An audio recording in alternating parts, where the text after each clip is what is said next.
Hello दोस्तों, स्वागत है आप सभी का आज की क्लास में। हम चंद्रवंश को पढ़ रहे थे और चंद्रवंश में चल रहा था राजा गरुड़ ज्ञानचंद। अंतिम जो हमने वीडियो पोस्ट की थी उसमें जो है हम गरुड़ ज्ञानचंद और उसके बाद राजा हरिहर चंद के बारे में पढ़ चुके थे। आज हम बात करने वाले हैं चंद्रवंश के महत्वपूर्ण राजा उद्यानचंद के बारे में, जहाँ से एक प्रश्न एग्जाम में जब भी पूछा जाता है तो इसके द्वारा बनाया गया एक मंदिर बहुत पूछा जाता है, ठीक है ना।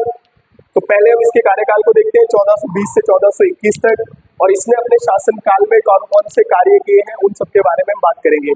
सबसे पहले आपने समझना है कि हरिहर चंद का पुत्र था और गरुड़ ज्ञानचंद का पोता था, ठीक है ना। यानी कि वो गरुड़ ज्ञानचंद इसके दादा थे।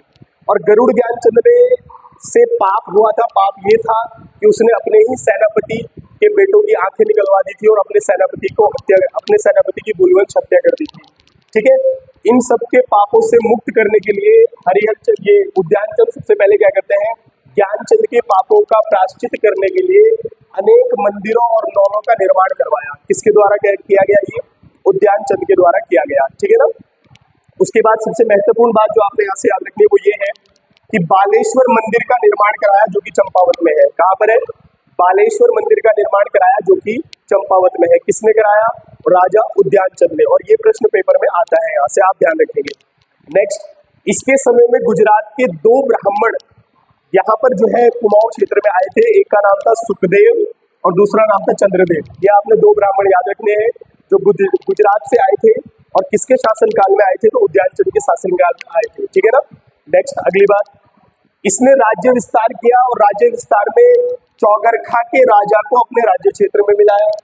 राज्य विस्तार भी किया इसने और उसमें जो है चौगरखा के राजा को क्या किया?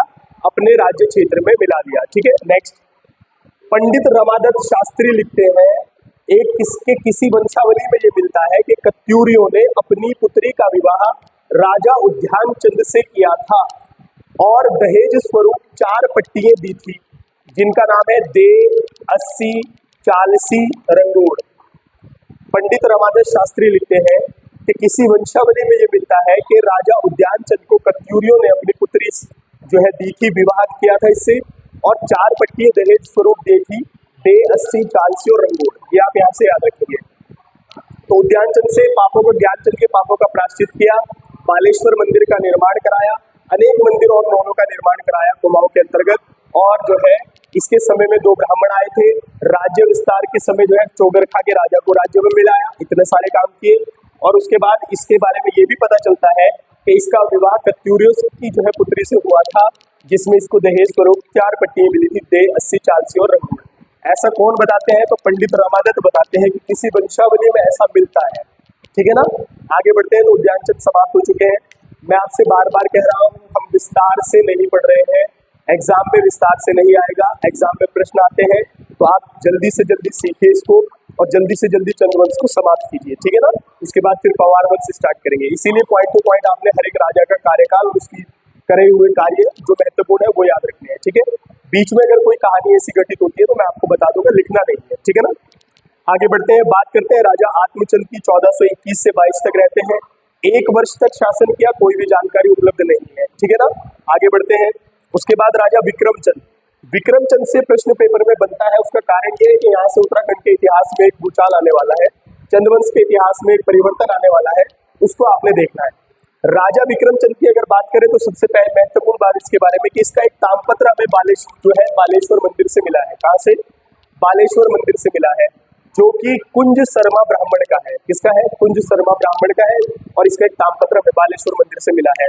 दूसरा कार्य, इसने बालेश्वर मंदिर का जीर्णोद्धार कराया राजा विक्रमचंद ने, ठीक है ना। उसके बाद सबसे महत्वपूर्ण बात जो आपने सीखनी है यहाँ से वो ये है कि इसके समय में इसका एक भतीजा था जिसका नाम था भारती चंद। ये आपने ध्यान रखना है। इसके समय में इसके भतीजे भारती चंद ने विद्रोह किया। क्या किया? विद्रोह किया था इसके विरुद्ध, और इसने जो है खसों के साथ मिलकर विद्रोह किया था। किसके? खसों के साथ मिलकर विद्रोह किया और इसको गद्दी से हटा दिया और स्वयं राजा बन गया, गद्दी पर बैठ गया। तो अब बात करेंगे हम अगली वीडियो में राजा भारती चंद की। और भारती चंद कुमाऊं वंश के बहुत ही महत्वपूर्ण राजा है, जिनके पवाड़े प्रसिद्ध है। 12 साल तक डोटी जो है प्रदेश है उस पर डेरा डाले रखा, और जो है इसके समय में नायक जाति की उत्पत्ति और कटकाली प्रथा हुई थी। क्या थी ये सब चीजें हम आपको बताएंगे। तो मिलते हैं नई वीडियो में अगला लेक्चर लेकर, तब तक के लिए धन्यवाद।